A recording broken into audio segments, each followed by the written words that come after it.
welcome everybody. Today is just not a great day. It is Friday, but I get to talk to my favorite Bulgarian.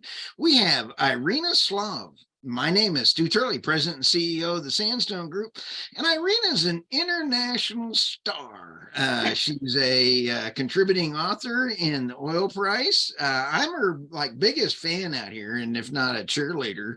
So Irina Slav, thank you so much for coming to the podcast.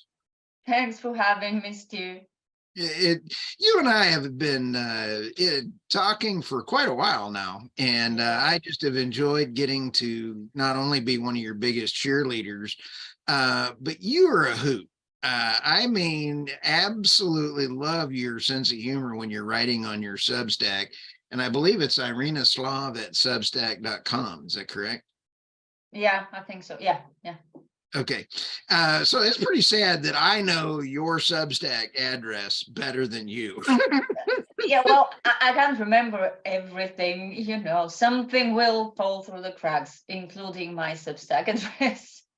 But I highly recommend people go out and subscribe to your Substack because your humor, you put out some just funny stuff, and your sense of humor. I loved your one. Let me go see if I can find it here. The one that I really batshit crazy. Okay. You go through this sense of humor, and then you put out on Twitter this morning, the other one where if pigs could fly, I mean, they're going to burn them in the engine. I thought that was absolutely hilarious. So, those are not my words. It was something about animal fats and sustainable aviation fuels and how this would actually lead to more palm oil production, which will be devastating for the environment. I don't get it. So how basically we're trying, so some people are trying to save the planet by destroying the planet. I find this idea really charming, don't you think? Charming is a word that I don't know that I would use. I know. What's the guy's name? Schwab in charge of the World Economic Forum. It sounds like something he would do. Maybe he supports it. I don't know. I don't know, but I mean, it seems like the attack on the Dutch farmers, on the farmers in the U.S.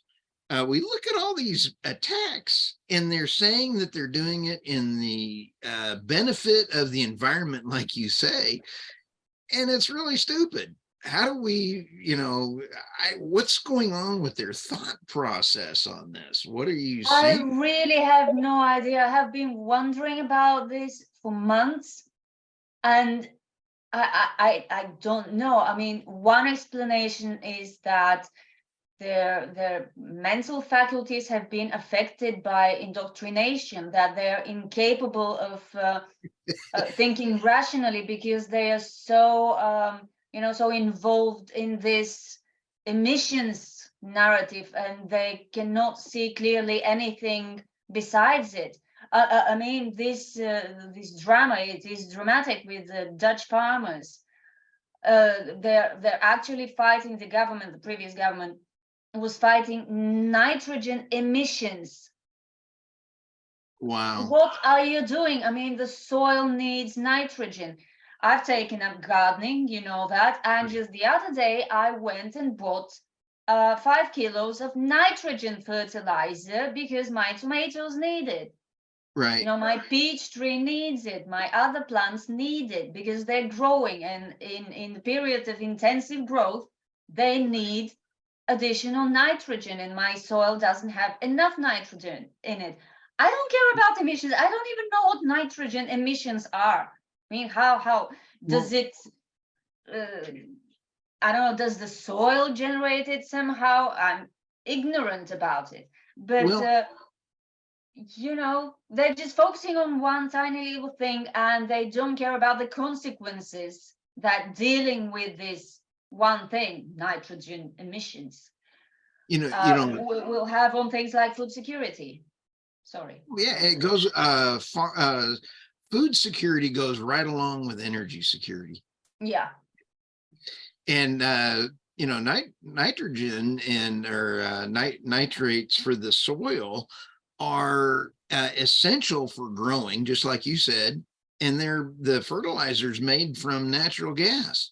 You got to have natural gas in order to do it. And I think that's why they're going after it. I mean, if they're going to ban stoves and a hot water heater, I mean, we're talking some rocket science around here. We ought to be going to the moon with as many rocket scientists as we say. You know, if somebody's supposed to be really smart, they're a rocket scientist. Yeah.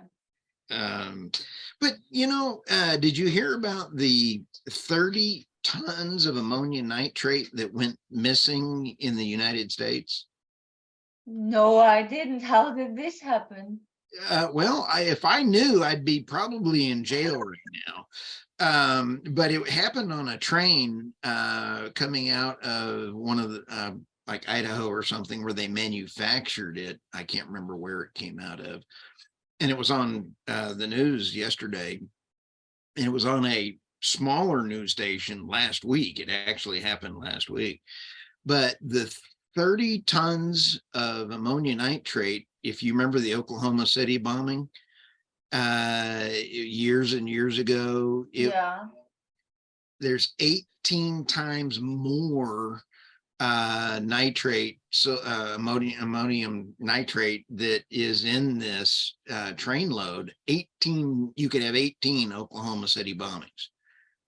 How did it disappear?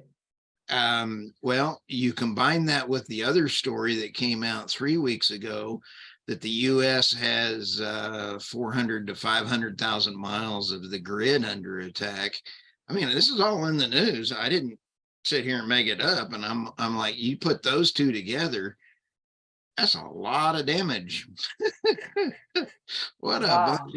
Yeah. You like to live interesting lives in the US, don't you? I like just living in the woods. Me. I know. Yeah. I think I can understand this better now.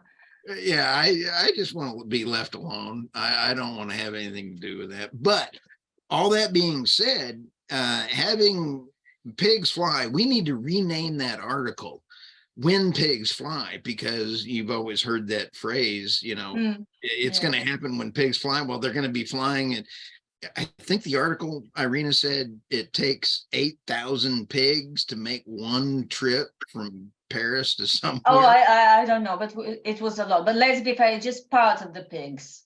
Oh, okay. It's just the fat. Just the fact.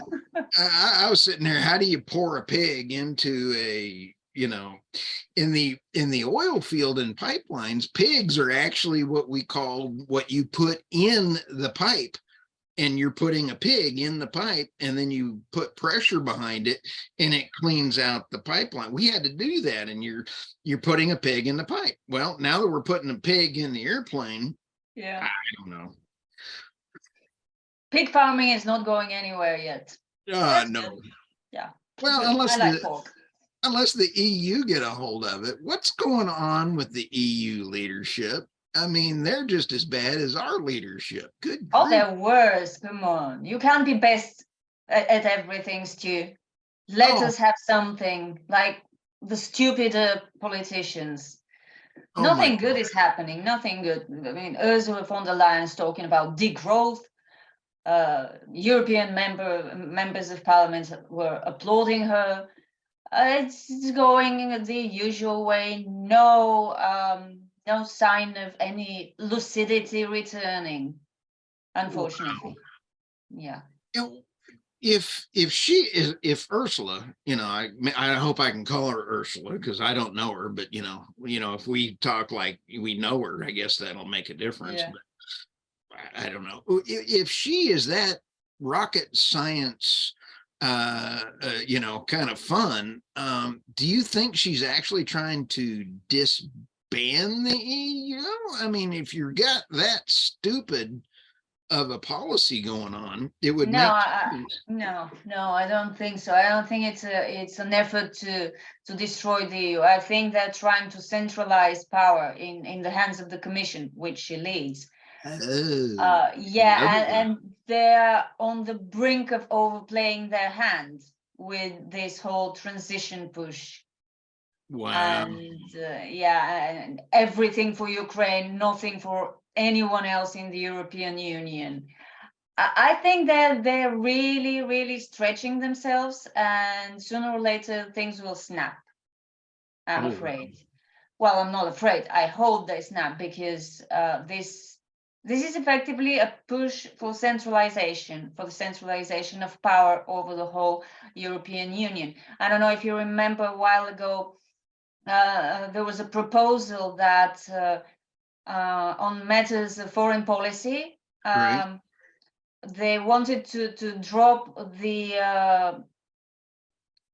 the 100% agreement by all members. They wanted to replace it with qualified majority or something like that, so Oh, they can do whatever they want without everyone in the EU agreeing. And that's not nice. That's a centralization of power over decisions that will affect everyone. So if these decisions will affect every member, then every member should have a say.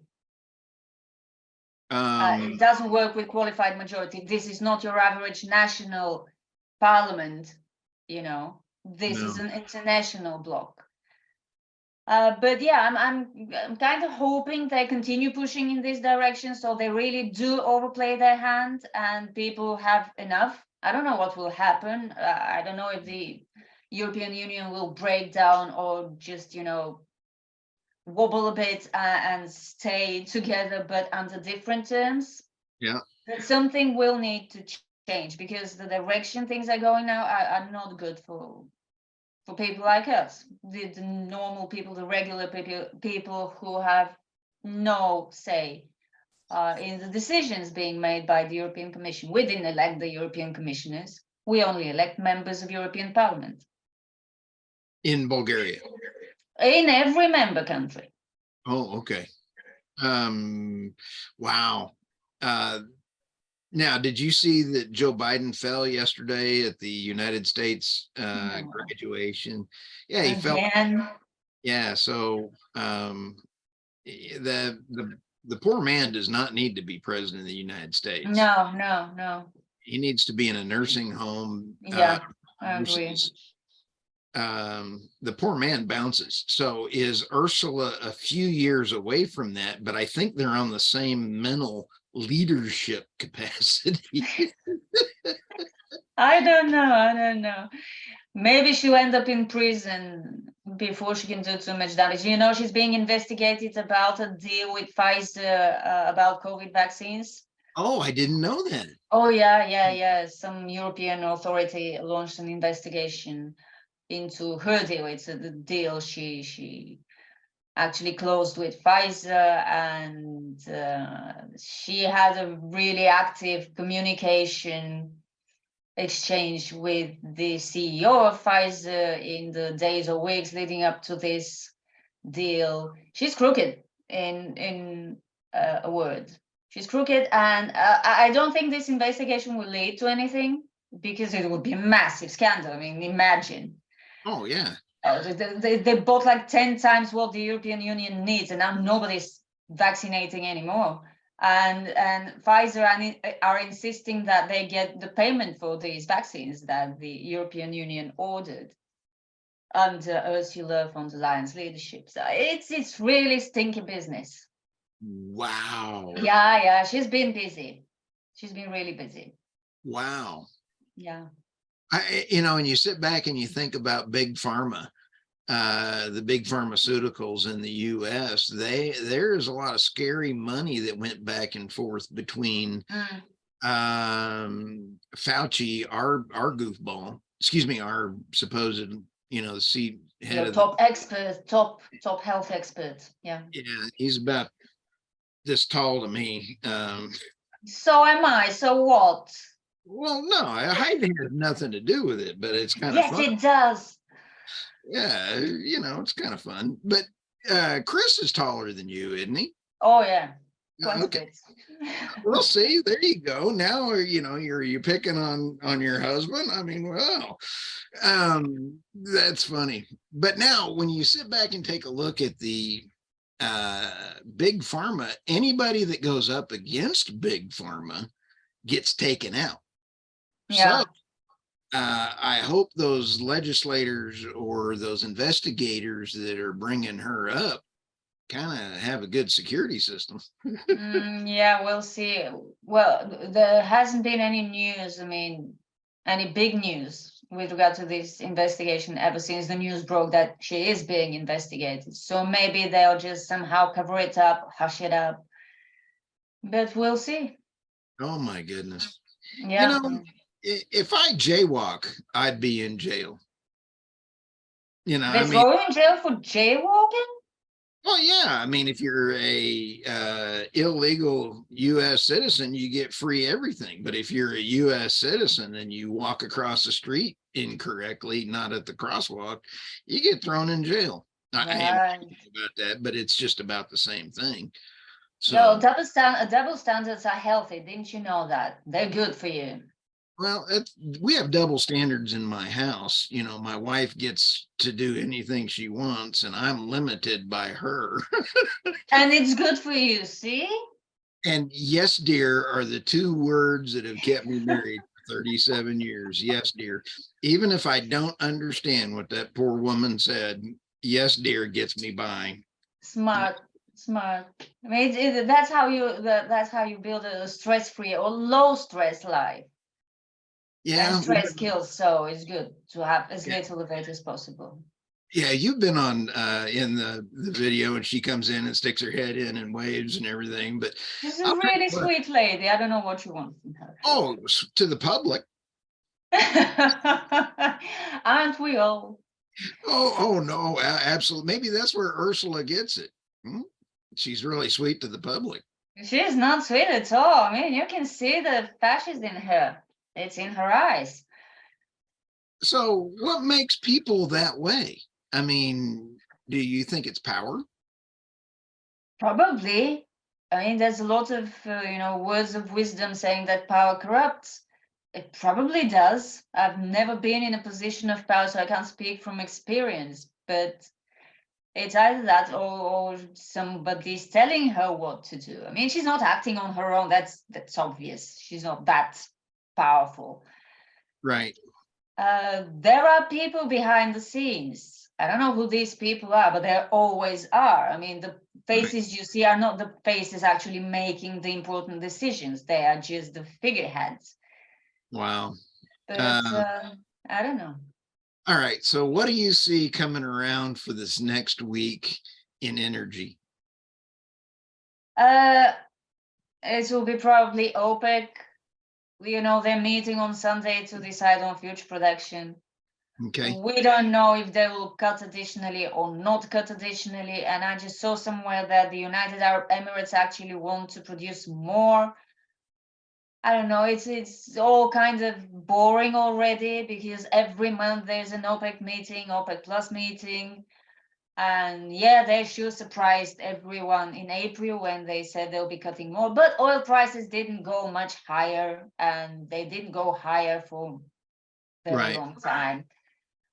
And then there was this debt ceiling deal in your own capital. And I just saw the funniest headline, how this bill helped the US avoid the first ever default.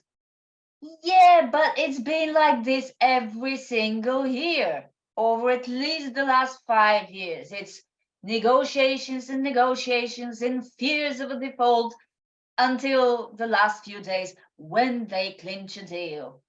I mean, seriously, this TV show is not interesting.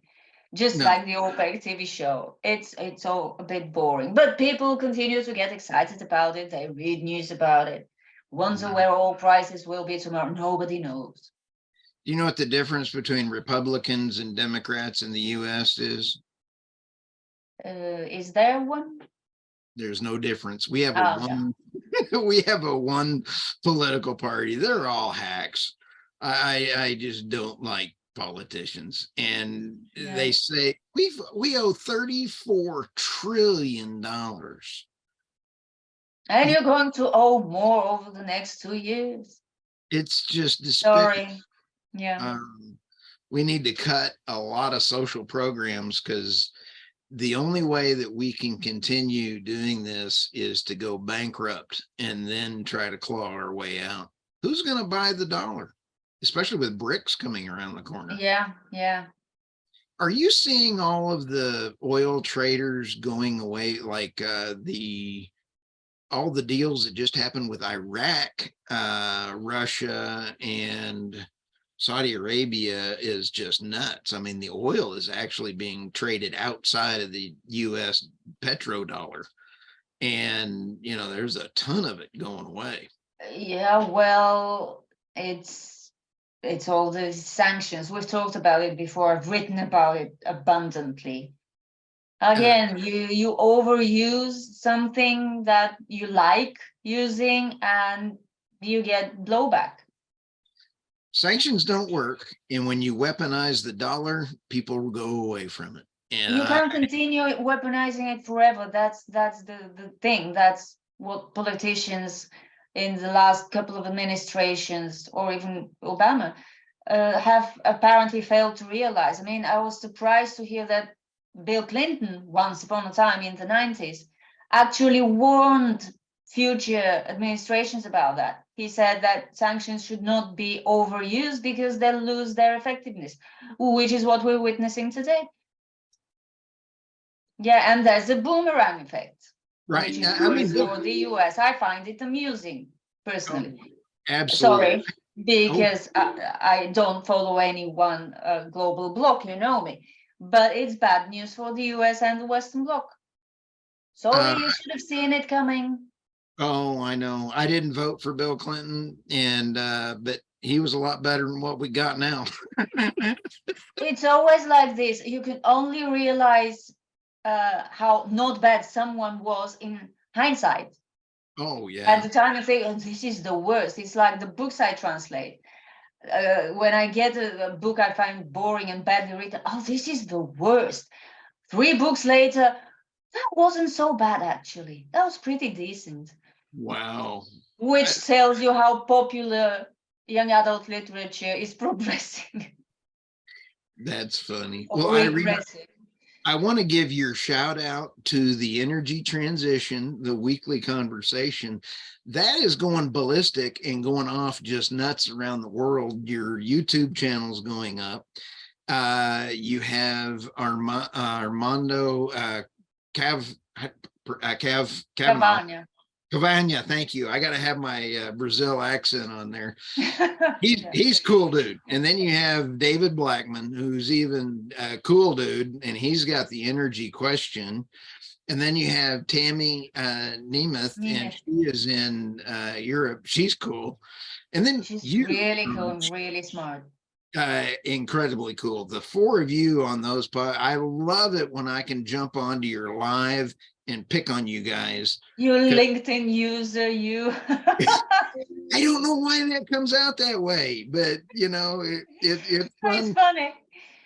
And when I start picking on you guys, David will go, "That's Stu again." No, we recognized you the moment you say morning.